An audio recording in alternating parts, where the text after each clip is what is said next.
Hello, health seekers. Welcome to another episode of the KetoPro Podcast with myself, Richard Smith. Today, I'm joined by a returning guest, a guest that needs no introduction, Professor Tim Noakes. Welcome back on board.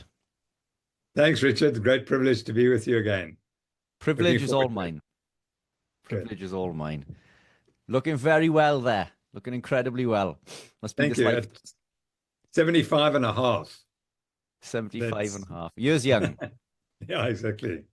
Yeah, must be this weird lifestyle that you live in. Yeah, that's right. Yeah, I had some exciting news this 2 days ago. One of the top, I'm not going to mention sport because which sport it is, but one of the top coaches in this country said, looking around the world, he thinks the low carb diet will become the standard in his sport. Yeah. Interesting. And a lot of Welshmen play that sport. I see. Yeah. Okay. Interesting. It's funny because if it's the sport that you're thinking of, I've tried to break into a few sports with people that I've worked with. Yeah. Some of the athletes I've worked with, ex-pro athletes who still have an influence on certain sports. Some of these sports come hand in hand with a drinking culture. Yeah. And it's difficult to break, but it's a shame because I think for me personally, this is, the way forward. Professor Noakes, I've got 3 questions that I'd like to get to the bottom of by the end of our call. Okay. So I'm going to throw some questions at you now, and then I'd like to get into your most recent paper, and then circle back to these 3 questions, and they're basic questions. The first question that I'm hoping to answer today is, do carbs increase athletic performance? Is number 1. Number 2, if so, how much? And number 3, which is probably the most important, is what does this mean for your average athlete? So I'm talking about your non-pro athlete, someone who is competitive, but not at a professional level, because I do believe that potentially this could mean something very different for someone who is incredibly active, but not at a pro level. So yeah, you've recently released this paper, which you alluded to on our last call, and finally the results are in. Could you tell us a little bit about that research and what it entailed, and we can get into some of the results, if that's okay? Sure. So when I was kicked out of my university and also my profession, and had to go through this trial, I had lots of time to think and I had to change direction. And so I started looking at nutrition in a much different way than I had before. And of course, I changed my diet, so I changed to the low-carb diet and benefited hugely. So what next happened was about 8 years ago, Philip Prince from Grove City College in Pennsylvania, who's a South African, expat South African, who'd grown up in Cape Town, and he'd read my books, and so he sort of bought into the idea of high carbs, etc. And when I changed, he said, okay, there must be a reason. Can we do some research with you? So I said, yes. And then he said, what should we do? I said, well, let's study the effects of high-fat diets on exercise performance, because you must disprove your hypothesis. That's the goal of science. So we did 2 studies on high-fat diets, and we showed it made no difference to 5K time trial on the treadmill, and nor did it have any effect on mile time trials on the treadmill, nor on 6 times 800 meter efforts on the treadmill. Now, the latter one, we thought, surely, if glycogen is critical to muscle function, if we deplete muscle glycogen, if we start with a low glycogen and then you deplete it by doing this repetitions, the guys won't even be able to do 6 intervals. And surprisingly, they did fine. There was not one indication of a difference in performance. So, and then the other point was that they burnt fat at an enormous rate, values never measured before, and thought to be impossible. So we broke a few religious beliefs in the sports sciences. The first one was that you can burn fat when you're running flat out at 85 or higher percentage of VO2 max, which has huge implications. It means that fat is the preferred fuel because it covers all exercise. And it's always there because you've always got an excess of fat. So it's the ideal fuel. That was the first thing. And then we wanted to know, well, is muscle glycogen critical for exercise? And we seemed to show it wasn't, but we hadn't completely disproved it. So what we did in our final study was we had guys who did the high carb diet, then the high fat diet, crossed over. And then the clever bit was, this was where we had to think a little bit. We then had them exercise to exhaustion, drinking water without knowing it was water. And then we gave them water plus a little bit of glucose. Now, it was only 10 grams per hour. And we'd worked out that would be the amount you need to maintain your blood glucose level, but not enough to impact on your muscle metabolism. Because the theory at present is that the reason you've got to take in carbs during exercise, particularly during prolonged exercise, is because the muscle runs out of glycogen and then it has to have the super fuel carbs to burn to keep it going. And we didn't really believe that. And I'd worked through all the studies of carbohydrate ingestion during exercise. And it was clear to me that you only needed a touch of glucose. But now we were being told 120 grams per hour. So anyway, we gave 10 grams per hour. And what did we find? We found that when we tested them on water, there was zero difference between the two diets, which means that muscle glycogen is not critical. And also now during the trial where we gave them carbohydrates, they benefited equally, 20% improvement in performance when they ingested carbohydrate at 10 grams per hour during exercise. So I think I need to make the final point is that I worked out over the years, and we'd done the research in 1994, we published a paper in which we infused glucose and we fed glucose at high rates. And we showed that when you ingest or infuse glucose, you completely inhibit liver glucose use. It doesn't work anymore for important reasons. But you don't influence muscle glycogen use. So the two have to be regulated differently. The glucose in the liver and the glycogen in the muscles are regulated totally differently. And so we came up with the idea that there's a small glucose pool in the liver and bloodstream and a large glucose pool in the muscles, and they totally differently regulated. Now, no one has ever said that in exercise physiology. They say, you take in the carbs and it inhibits muscle glycogen use, which it doesn't, because that's the only way that you can explain improved performance according to their model, because their model is all about glycogen glucose dependence. So the only way taking more glucose can help you is by inhibiting glycogen use. And we showed it didn't. So our conclusion is that all the carbohydrates, that firstly, to answer your first question, do carbs increase performance? Yes, they do. But it's only during prolonged exercise when your blood glucose level falls. And then you only need a touch of glucose. And that's what we've shown. Maybe it's not going to be proven. I'm aware of another study which shows the same, but there's going to take more people to try to disprove it. But so that's the first answer. Yes, you do need carbohydrates if you're running for more than 2 or 3 hours or cycling for 2 to 3 hours. You need a small amount of glucose. Some people don't, but the majority probably do. Yeah, fantastic. I mean, so we've probably already nailed the first two questions there. So carbohydrates or glucose is essential, and it's interesting the title of your recent paper. Have you titled that in such a way to initiate, I don't know, interest would be the term, because if you were to read it, so it's on my other screen there now. So carbohydrate ingestion, it limits hypoglycemia and improves endurance exercise performance in triathletes adapted to a very low and high carbohydrate isocaloric diet. So for me to read that, or for the broad, has it been worded that way just to get people? If I was a carb athlete, that would lead me to believe the carbs are certainly essential. Yeah. Yeah. So is that the case that it's Yeah. We wanted to move the debate from muscle glycogen to blood glucose. So the prevention of hypoglycemia.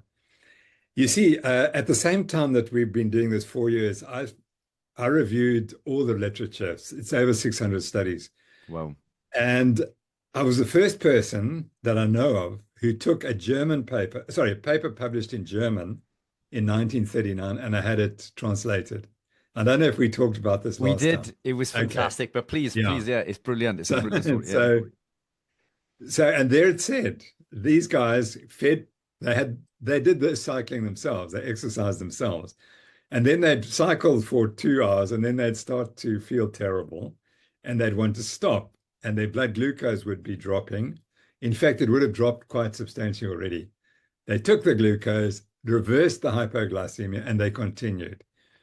And they noticed that it wasn't because it modified muscle metabolism. So even though they used fairly simplistic methods, they were clever. And they concluded it's got nothing to do with muscle, it's all brain. The glucose is going to the brain. And now what next happened was along came the muscle biopsy technique, which now showed muscle glycogen depletion. But they completely ignored that hypoglycemia was always present when there was impaired performance in people eating low carb diets. And I'm just in another debate with Louise Burke. We had our debate in MSSE, and since the publication of this article, we've been invited to debate in the American Journal of Clinical Nutrition. And I know she's going to bring up seven studies showing that people on a low carb diet perform poorly. And every single one of them, the studies, they develop hypoglycemia. And that's the cause of the impaired performance. It's not the muscle glycogen depletion. So I now know when I look at a paper, if you see a difference in performance in a carbohydrate study, it's because hypoglycemia developed in the control group who weren't taking glucose. You can predict the outcome with essentially 100% accuracy. And let's go back now to Ed Coyle, because Ed Coyle was the man who changed the rules. So we had the Christensen and Hansen saying it's hypoglycemia in 1939. Eddie Coyle, we were all trying to prove that hypoglycemia was a problem in the 1980s and it could be reversed by glucose ingestion. And he did the classic study in 1986, beat all of us to it, because he learned that you had to fast the athletes in the control group if you wanted to show an effect. And what does the fasting do? It promotes hypoglycemia. So he did this lovely study, which the guys got tired after 3 hours, but if they were given glucose, they got tired after 4 hours. And the difference was the hypoglycemia was the factor, because muscle glycogen use was identical, as it always is when you take glucose or don't take glucose, except the guys could exercise for another hour. Even though they were muscle glycogen depleted, they could exercise for another hour. So what did he say? He said, oh, it's because all that glucose is being provided to the muscles. So what I did in the review, I re-looked at his paper and I calculated stuff he hadn't calculated. For example, he hadn't calculated fat oxidation rates. That's because it got ignored, it's all carbohydrates. And I showed that there were very high rates of fat oxidation in the control condition, which was critical. And the difference at exhaustion between when they stopped at 3 hours with the other group who didn't exhaust themselves, the only difference was the hypoglycemia. That was the difference. But they ignored that and said, no, it's because this group's burning more carbohydrate than the other group. But then I've been through all of the studies, all the famous studies, including the muscle biopsy study of 1967. And you go through them, and the difference at fatigue is always not hypoglycemia. It's not the blood glucose concentration. The blood glucose concentration at fatigue is the same, but the rates of fat oxidation and carbohydrate oxidation are very different. So they can't be limiting. It must be this, what is common is what's going to be limiting. And it's always the blood glucose level. But I'm the first person when I did this review, which with help from a lot of people, I said, what's the blood glucose concentration in the control group? That's what I want to see. No one has done it before. And we showed that in, I think, something like 80% of the trials, if there's a positive result, it's because hypoglycemia developed in the control group. And so, and that was, it's completely ignored by exercise physiologists for the very reasons I've given you. Yeah. Yeah, it's incredible. And it's I think it's still something that is, I mean, it predominates everywhere, doesn't it? You know, Yeah. as you know, it's a friend of mine, real nice guy, incredible runner as an amateur. He's a sub 15-minute 5K runner. So not a pro athlete, but That's he fine. wins all the local park runs. Um, Posted recently on social this big pizza, carb loading for my park run, and I'm thinking, you know, it's a 5K run, Yeah. and you're consuming this pizza full of lectins, carbohydrates, seed oils, and so on and so forth. And I'm thinking, it's a park run, you know, it's a 5K park run, and certainly no need to carb load, well, at all in any circumstance, you know. It's it's interesting the paper that you've done there, because you've done something which most papers don't do. A lot of the papers previously to this, they don't allow time for adaptation. Yeah. I think some of the studies that Louise Burke references are 3 weeks on low carb with not adequate protein or electrolytes, which is a common That's right. problem when we gravitate into low carb because insulin drops, and insulin is the main. Well, insulin will pull sodium back into the blood when it from 4 points in the nephrons in the kidney. So when we go low carb, insulin drops, and this releases sodium. So there is a requirement for some sort of supplementation, especially in the early phases in Yeah. regards to sodium. And these studies have never accounted for that. But I mean, you've addressed this in this study. So could you talk us through how you've gone about doing this, the Yeah. adaptation process and potential supplementation? Yeah, so the difference between our study and Louise's is that we did a randomized controlled trial. In other words, we used the same 10 people on both sides of the experiment, on all sides of the experiment.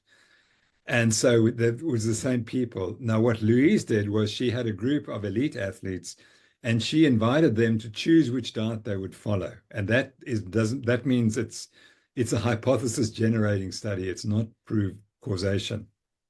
That was the first thing. I think the second you mentioned. The third thing was that it's very difficult to understand exactly what exercise tests they did.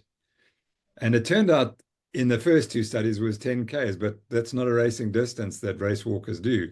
Race walkers race over 25 or 50 Ks. And but the most important problem is what you alluded to. She had these people training hard whilst they were adapting to this new diet, and that's impossible. I mean, it must be terrible to be an elite athlete and to go onto this diet, which is such a change, and then try at the same time to train heavily. So what she should have done was taken about 5 weeks for them to adapt to the diet on their old training methods and not push the training, and then do the trial. So what we did was we gave them 6 weeks to adapt to the trial, and they would do their normal training, and then they had to do a long exercise session at 70% of VO2 max, which is something that they do easily. It's common. It's not so common to go for 2 or more hours, but that wasn't anything new to them because they were accustomed to doing that type of exercise, and it wasn't high intensity. And so but the key was it was a randomized controlled trial. So each person was their own control. And that's the only way you can do proper causation proving research. Yeah. And Louise didn't do that. She had a randomized controlled trial. So what she has sort of said was the problem with Noakes' studies, they never uses elite athletes. That's the argument. But the irony is that the study that they use for muscle glycogen loading and is from the 1967 study by Bergstrom et al. Was done on physical education students in the department. It was a complete convenience sample. And on that basis, we prescribe high carbohydrate diets for all athletes across the world, whether they're elite athletes or not, whatever sport they're doing, on the basis of that study of a convenience sample of people who just happened to be in the department at the time.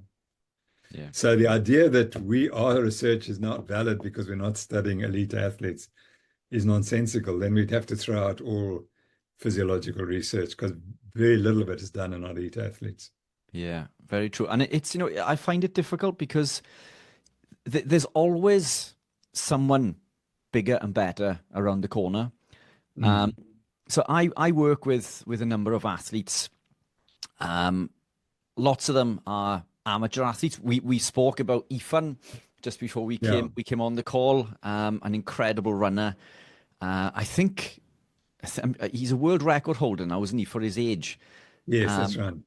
So we can get into this if you like also, but an incredible athlete, low carb, so not zero carb, but low carb. And he's performed incredibly well. But the answer would be when you explain this to someone, well, what about so-and-so?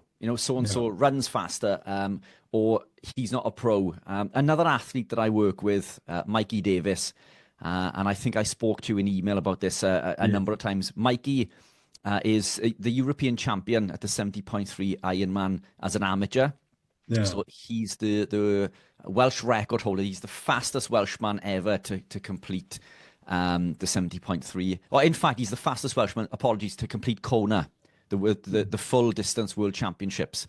But he won his age category in the 70.3. Now, Mikey he came to see me as a vegan. So he came to see me as a vegan and he was interested. He came to one of my athletic performance talks and we gravitated slowly through a series of incremental changes towards low carb, then becoming ketogenic. At this point, within 12 months, his performance had increased around 12%. And it is difficult to tell because we were racing on same courses, but conditions are different, but as an average, it appeared to be around 12%. The following year, he gravitated deeper in towards what I'd call a carnivore lifestyle. Now, carnivore is still a ketogenic state. It's a plant-free ketogenic lifestyle. That's how I like to refer to it. So he's still using ketones for energy. All of his training now is done completely zero carb. But when he competed the Kona World Championships, we introduced carbohydrate because following our conversation previously and the research that you have carried out, we basically took the decision, well, we know that he's not only fat adapted, but fully keto adapted, which is something else that I want to get into. So we know that he can perform at this level. Now, the question is, well, is it going to harm if he puts in a small amount of carbohydrate? Well, the answer I think is no. It's not going to harm his performance if we put a little in. If we put a lot in, I believe that it's going to cause problems, especially from a gastro perspective. So the question that we asked ourselves was, is it going to cause a problem? And the answer is no. Okay, so what are the potential upsides? Well, the potential upsides is that a little bit of carbohydrate could improve athletic performance. So we decided to put a small amount in, and Mikey went on to complete Kona World Championships just over 9 hours. He was on for well under sub 9. So he beat lots of the pros on that occasion, many of them, in fact. But it was incredibly warm conditions that day. Now, Mikey isn't used to training in those conditions, and we were on for a very, very good time. But he took the decision during the second half of the run to slow down slightly because he was already on course for the Welsh record, which was sort of like the first thing that we wanted to achieve. And due to the humidity, we sort of reined it in and he went on to achieve that. So we did that. So he trained all low carb or zero carb. And then we implemented, as you've suggested in this, a small amount of carbohydrate, and he did incredibly well. Now we are training for the Newport Marathon, which is next week, so it's in 10 days' time. he's doing this completely carb free, and we're aiming for a sub 240, which I think he'll do. Now he's been doing this, yeah, and I think he'll do this comfortably. And it for me, it just adds more weight to the fact that the amount of carbohydrate required, as you've mentioned in the study, if at all, is very low. So we've promoted his results. This is where I've been. This is where I am now. But what we get constantly is, well, what about so-and-so? They're quicker than you, and it's always comparing to the next person. But the fact is, I mean, and circling back to what you mentioned in regards to these original studies, performance to that individual it's to that individual's top end performance. So if he can perform at this level on carbohydrate, and we can improve that level, then he himself has improved his performance. So it shouldn't matter whether we are elite athletes or not, because if an athlete pushes to their top end, regardless of their ability, they're still pushing as long as they're trained athletes. And I think that's important, because we would see an improvement if they weren't trained. But that's the thing for me. There's always someone faster. There's always someone bigger. There's always someone better. But if that athlete is increasing their performance for the heart rate, that they're putting out, and all these other metrics, then they should be comparative. It shouldn't be that they're not elite athletes. What do you think? Yeah, I think so. I'm so cautious that the elite athletes, their health is being impaired by what they're eating, and that's what we need to address. So I think purely on a health-related phenomenon, that's what we need to look at. There's recently on Twitter, there was a famous triathlete who, and he's a world record holder, as far as I understand, and he's now got pre-diabetes at the age of 35. Yeah. And he's sort of talking about it. And then in Cape Town, there were a couple of other people who suddenly reported, excuse me.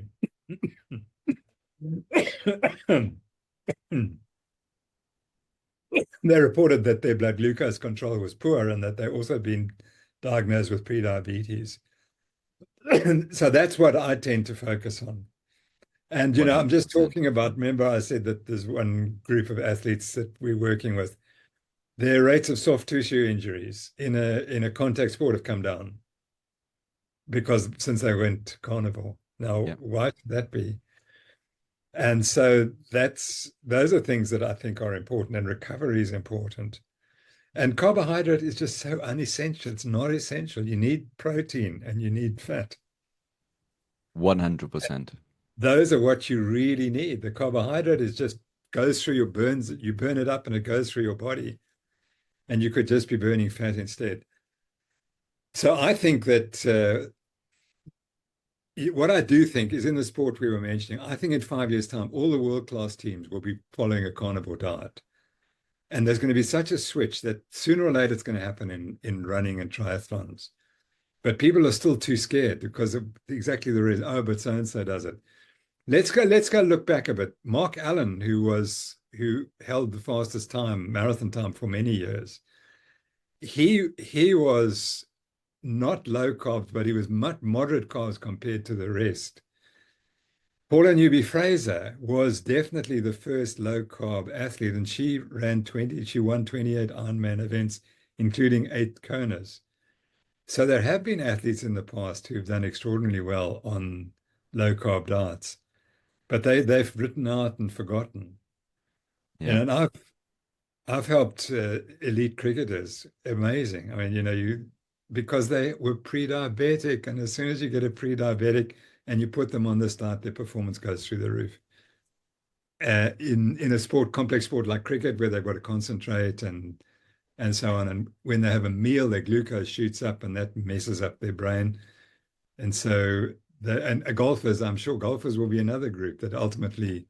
I see one of the top golfers is now running a marathon, which kind of doesn't sound the right thing to do, but it does show he's thinking about a lot of things, probably including his diet. Yeah. So I think that the tide is turning. If you go back 10 years when we started, I mean, no one took any notice of us, or they were just critical. And now they're sort of changing a lot. Yeah.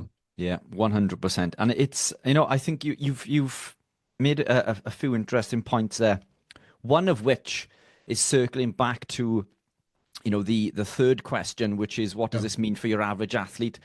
And I think, you're 100% correct. These, famously on social recently, a very, very good Ironman pro athlete has been diagnosed with prediabetes. And this is the thing. We consume lots of volumes of carbohydrate. Carbohydrates cause lots of problems within the body. Glycation, so through a series of steps, through Amadori rearrangement, and eventually glycation, we create advanced glycation end products which bind to RAGE receptors on cells and elicit a number of different toxic pathways, NOx pathway being one and NFK being another. And if you were to look at both of these pathways, just a simple Google search, you'll see that they're incredibly damaging to the body. And this is what the overconsumption of carbohydrate will do. And what worries me is that the average person who wants to be fit and healthy. So why do we get into becoming, to do an Ironman training or to running? Generally, it's to be fit and healthy. And then we start to improve our performance. And now we start to follow these stars, these people, these idols that we look up to in the sporting community. And they're consuming 80, 100, 120. Now even I've seen numbers of 180 grams of glucose per hour, which is absolutely mind-boggling. So we think, well, I want to be like them. I want to be like my hero. So I'm going to consume all of these carbohydrates. And we think because that we are performing and running and training and cycling so many miles each week that we can burn these additional, sources of energy. But it's not the case, because this glycation, this oxidative stress, is still being caused. If we look at the NAD plus to NADH ratio, it's reduced by over 4 times, isn't it? I mean, its ketone production is 400% more efficient. So all of these downstream deleterious effects that we cause without even seeing, because they're happening under the surface. Yeah. And as you say, these pro athletes, it's leading them to becoming, what we term as insulin resistance, which is simply just a protective mechanism from the cell. The cell doesn't want to take any more glucose, so it translocates the GLUT4 transporter into the cell to save the cell, because it doesn't want any further glucose in the cell. It's a protection mechanism, and this is where things like metformin override this system, because it will upregulate the AMPK pathway, and it will force the GLUT4 transporter back to the surface to force the cell to take in a substrate that it doesn't want, because now the cells become toxic. And this is what happens with these athletes. They're constantly consuming high volumes of glucose, causing this damage to the cells. Now, as a pro athlete, I understand that we have a goal to achieve, and sometimes health, which should always be number one, in my opinion, sometimes that takes a step back, because the gold medal is something that we want to achieve. And I think to achieve these things, we need to step outside the box. So for a pro athlete, I understand it. But why has this amateur athlete originally come back into running and cycling? And it's for health. And now we've sort of stepped beyond this boundary, because we're over consuming this toxic compound, which is leading to prediabetes and diabetes. Something very much, yourself. And that's what concerns me. We want to be like our idols, yet it's causing severe damage. So, I mean, the question that I would put there is, your research has shown that the requirement, if any, is very, very low for exogenous carbohydrate. And I think, your research has shown quite conclusively that you do not need exogenous carbohydrate, especially at a high level, to perform at a high level to your individual, perspective. Yeah. So why put it in, would be the question. Yeah. So I think the beauty of our research is that it took us 7 years to get the expertise to put together the definitive trial. And people don't understand that. That's 7 years we were thinking about how are we going to do it. Wow. And you start small and then you get more confident and you get better subjects and you know what to do to keep them on the diet to make sure they actually ate the diet. And then your testing procedures become better and you more reproducible results. It took 7 years. And during that period, the first thing that no one can argue with is we showed that the human body can burn fat at enormously fast rates. And we calculate that if you wanted to run a sub 2 hour marathon, fat will provide 95 or 90% of the energy you require. You don't need any carbohydrate. 90% can come from your stored fat. Now, that's not going to happen because the Kenyans are not fat adapted. They carb adapted, so that we'll never see that. But that doesn't mean to say that if we didn't try it, I mean, that's what we need to do. We need to work with elite athletes and put them on high-fat diets and see what happens. And I'm pretty sure nothing would change. They would still run exactly the same times, but their careers would be prolonged. That's what I think, and that the long-term health would be a lot better. Yeah. 100%. And, to circle back to another point that you made, if we look at what makes the human body out of the macronutrients, the minus water, if we look at the average weight of the cell, within the body, it predominates protein. So 70% would be water, around 18%. So over half of what is left is protein, then lipid, and then polysaccharide makes up 1 to 2% of the weight of that cell. Our muscle, our bone is 40%. The dry weight of bone is 40% protein. So we are protein and fat, essentially. Yeah. Yeah. We're fueled by fat. And as you say, carbohydrate falls well down on that pecking order. So why are we predominate something that's causing this glycation and insulin resistance? Yeah, and in talking about the small glucose pool, what I should have mentioned, which also I realized as I was working through this review, that during exercise, although your total carbohydrate consumption goes down and you replace it with fat, your blood glucose oxidation, that's oxidation of the glucose coming out of the liver, goes up progressively. And that's the problem. That's why you need carbohydrate. It's carbohydrate you need for the brain during exercise. And it's actually interesting because you wouldn't have thought that. You would have thought the body would have designed to overcome that problem. And ketosis partially overcomes it, but it clearly can't overcome it in everyone. We do have athletes who run many miles and cycle many miles without any carbohydrate whatsoever, and they don't become hypoglycemic, but they're a special group and they're metabolizing slightly differently. For most of us, we will run out of glucose if we run far enough. Yeah. And it's just interesting that the body has got this one flaw, that the brain needs glucose and that need increases during exercise. Yeah. And that's why we think glucose is important. Yeah. Well, all of these things are important, aren't they? But I think the volumes, are they have been misunderstood, for many years. It's interesting that you mentioned some of these athletes. I think, one of the cyclists you're alluding to is Sean Seiko, an incredible endurance cyclist. So I've been on this journey for well over a decade myself. I gravitated via low carb, and then I gravitated deeper into what I'd class as being dirty keto, then clean keto. More towards animal-based, and now through a series of incremental changes, I've been zero carb for quite some time. I'm by no means a pro athlete, but as you know from our previous talks, I was once clinically obese and type 2 diabetic, and I managed to overcome these. I went on to become a professional bodybuilder. Now, interestingly, when I was bodybuilding, the bodybuilding community said, you can't bodybuild with no carb. You need carb to build muscle.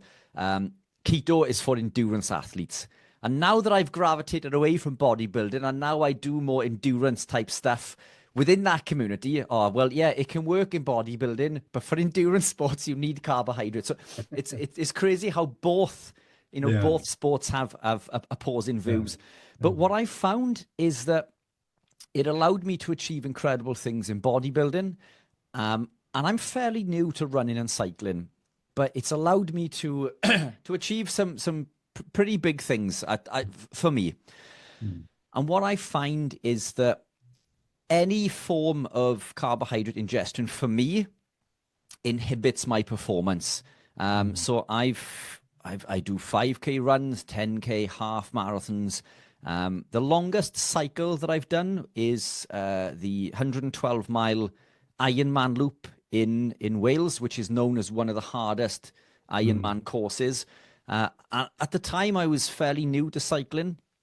So to go onto this course with crazy amounts of elevation, it took 7 hours because I was with a group of people who were training for Ironman. I did not consume one carbohydrate. And I did put, yes, it hurt because I'd never been in the saddle for that long. And it is exhausting, it is exhausting. But I managed to achieve that. And I had the highest average moving speed out of the group of Ironman athletes who I was cycling with. Yes. Now, for me, if I put any and I have experimented many times with carbohydrates, and I think I can attest to what you're saying in regards to this group of people. And what I believe is that over many years, we can upregulate these pathways. So we go beyond fat adaptation, which we can achieve quite quickly. But deeper down the line, there's something else that I call keto adaptation, in which we upregulate the monocarboxylate transporters and enzymes BDH, ACAT, and SCOT. And it allows our body, I think, to upregulate its ability to use the ketones and the requirement for blood glucose. So some of the studies that I've referenced recently in some of the talks, they show that the requirement for glucose in the brain, which we do need glucose in the brain. The glutaminergic neurotransmitters and some of the cells within the brain need glucose. And we know that 70% of the energy requirements in the brain can be supplied by ketones, but we still believe there's a 30% gap there. But some of the research I've gone into recently has showed that once we upregulate the monocarboxylate transporters and the enzymes associated with these things, that we can upregulate in excess of 95% of the brain's requirements with ketones. And if we look at the red blood cell's ability to create lactate, the lactate could be used to create glucose via gluconeogenesis. So this further reduces our requirement, I think, for exogenous glucose if we gravitate deeper, enough into this journey. What I'd love to see is a study done on zero carb athletes to see if hypoglycemia ever occurs. Because my theory is that in fully adapted, as in fully keto adapted athletes, I don't believe that we would require any exogenous carbohydrate. Is that something that maybe could be possible? And is it a study that you think we could do? Well, we're about to study Sean, to Sean Soko, to see what he does. Yeah. Brilliant. So that'll be interesting. And it's relatively simple to measure his glucose in the laboratory when we have him exercise for some hours and see what happens. Fantastic. Well, I work with lots of zero carb athletes. And these are people who have gravitated into it. We've done it through incremental changes, and we've experimented with carbohydrate. And still we feel that the athletes perform best once they've adapted. I'm talking well in excess of 12 months of zero carb. And they perform at the best they've ever performed. Another athlete I work with, Sandy, he's an age group record holder in Ironman also. Incredible. And he's fully zero carb. So he's achieved just over a 10-hour Ironman and a sub 5 at the 70.3. But he's a lot older than Mikey. And he does this zero carb. So what we've done is at the longer distance, we've shown that the requirement is less. But then obviously it's at a lower VO2 max. But the 70.3 is more intense. And we've shown that he can achieve it at that also. And then there's Mikey also. But if you were looking for athletes who is zero carb for a prolonged period of time, let me know. I'd love to help you with that. I'd even try it myself. But so one of my great friends is Zoe Harcom, who's Welsh. And she was low carbs. You might like to just chat to her, because there might be a laboratory somewhere in Wales where this we could certainly tell you what needs to be done, and maybe we could find some laboratory which is competent to do this type of research. Brilliant. Yeah, That would be super exciting. Super yeah. exciting. Yeah, I know Zoe. Zoe, she's been on my I'm podcast. sure she has. Yeah. Yeah, we've spoken at least one event. I think, yeah, one event, the Keto Brain Health Mm. last year. For all the time in the world for Zoe, an incredible person. Yeah. That's interesting. Yeah, I mean, that would be, I think, an incredible study, and I'm super excited to see the results. Of Yeah. Sean Seiko, who's an incredible cyclist. But um, you know, Why don't you just chat to her?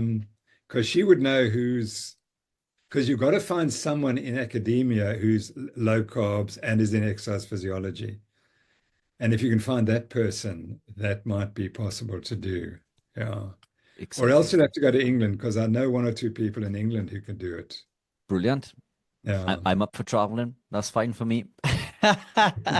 For the I'll greater make good. a note about I'll make a note about that Yeah, because there's an English researcher who's done a slightly different study than we did and came to exactly the same conclusions, which is exciting. And I must just say that I'm in touch with another study in another country where they're doing a crossover trial for ordinary marathon runners running a marathon, and they're running two marathons consecutive years, one on carbs and one on fat.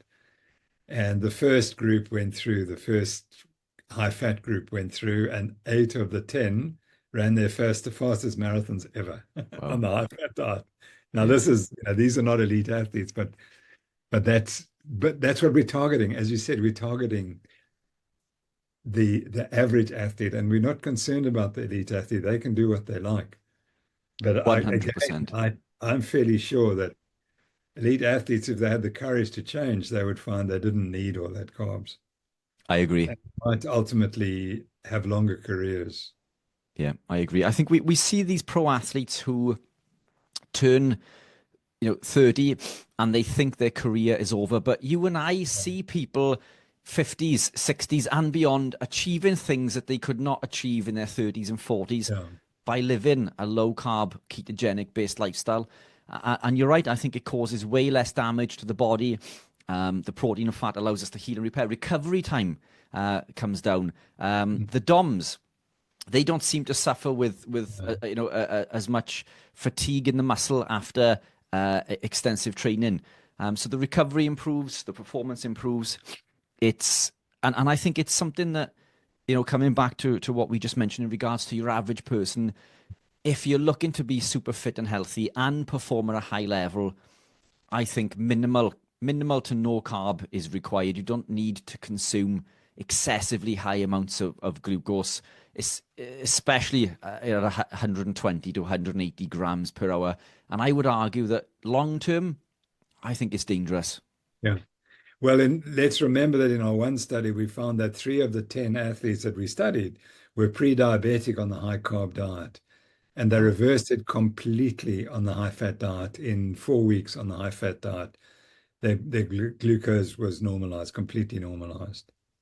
Yeah, So pretty that's the incredible. type, and that's how common it is. And I'm sure if you go to the Welsh Marathon and you start taking pictures of people finishing after 4 hours or 5 hours, you'll see they're all clinically obese. They've all got visceral obesity, Yeah. and they're being told they must take lots of carbs. And I'm just reviewing a paper on the Gutenberg Marathon, and they looked at the performances, and the performances have gone down dramatically over the last 20 or 30 years. Runners are running so slowly now compared to what they did 30 years ago. So marathon running is a social event now. It's not a race for the average runner.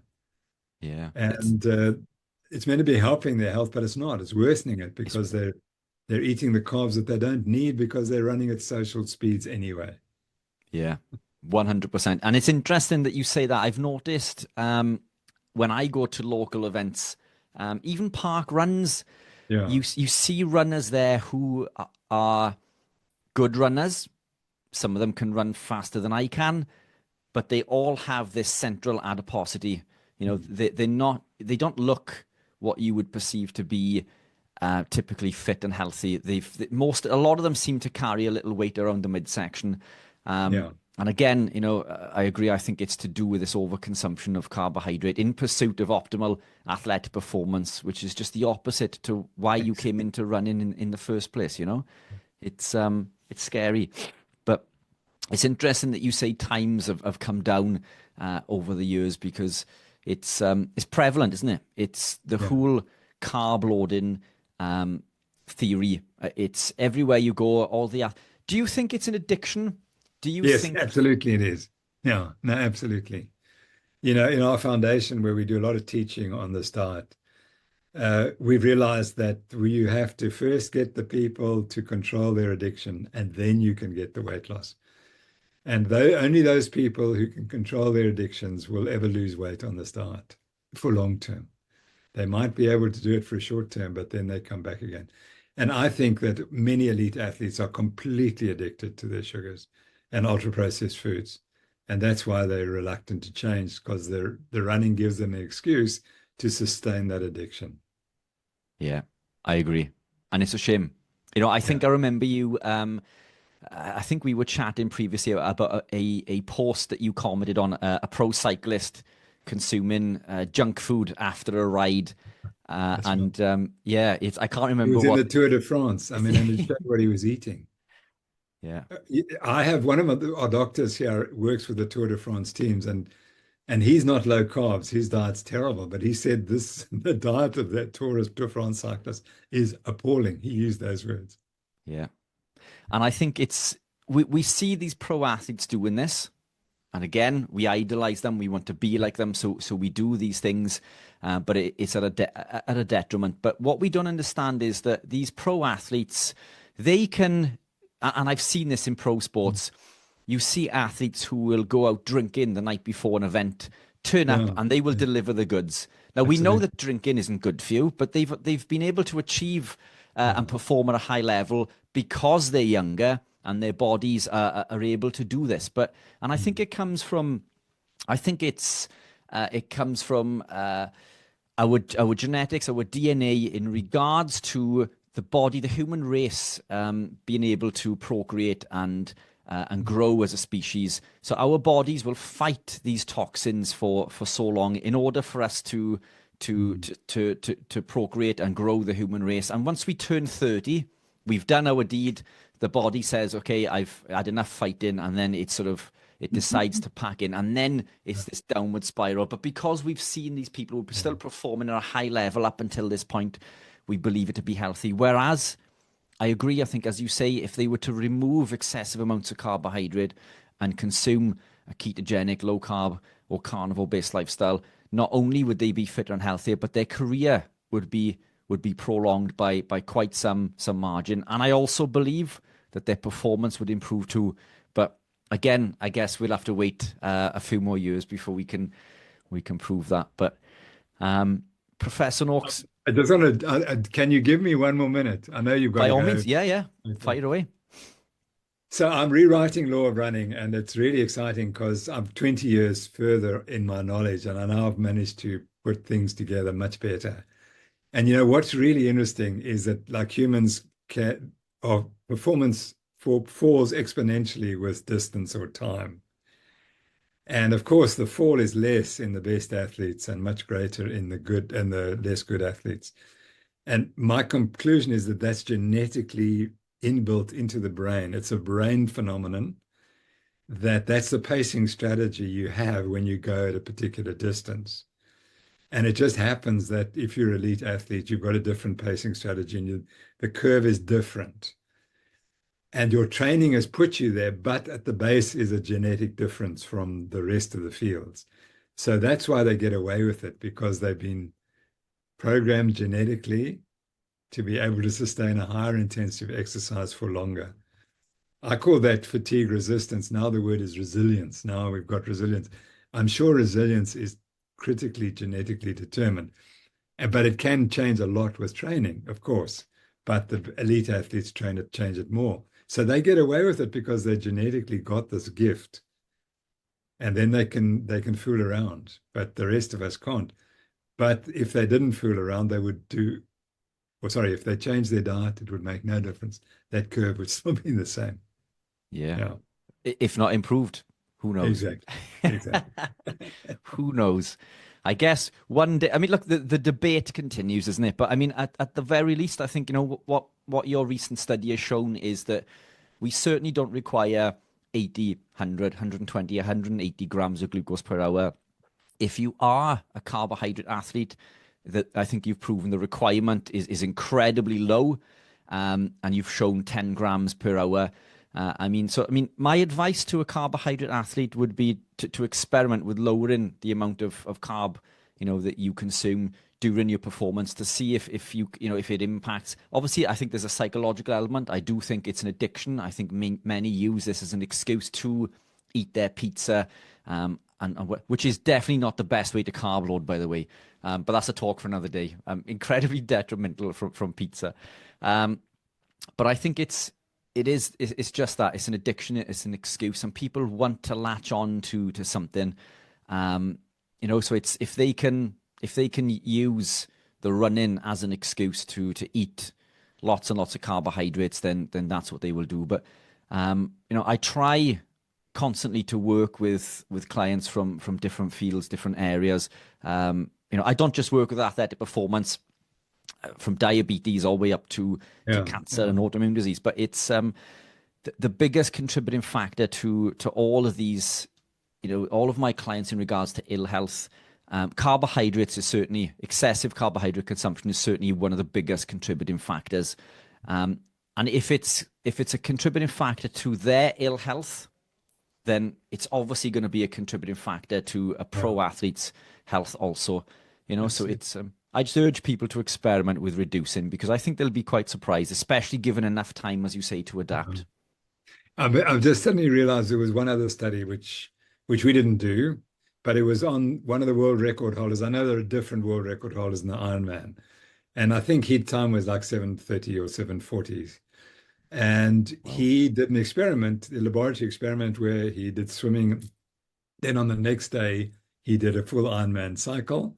And then he didn't eat much carbs, and then he ran the full marathon the next day.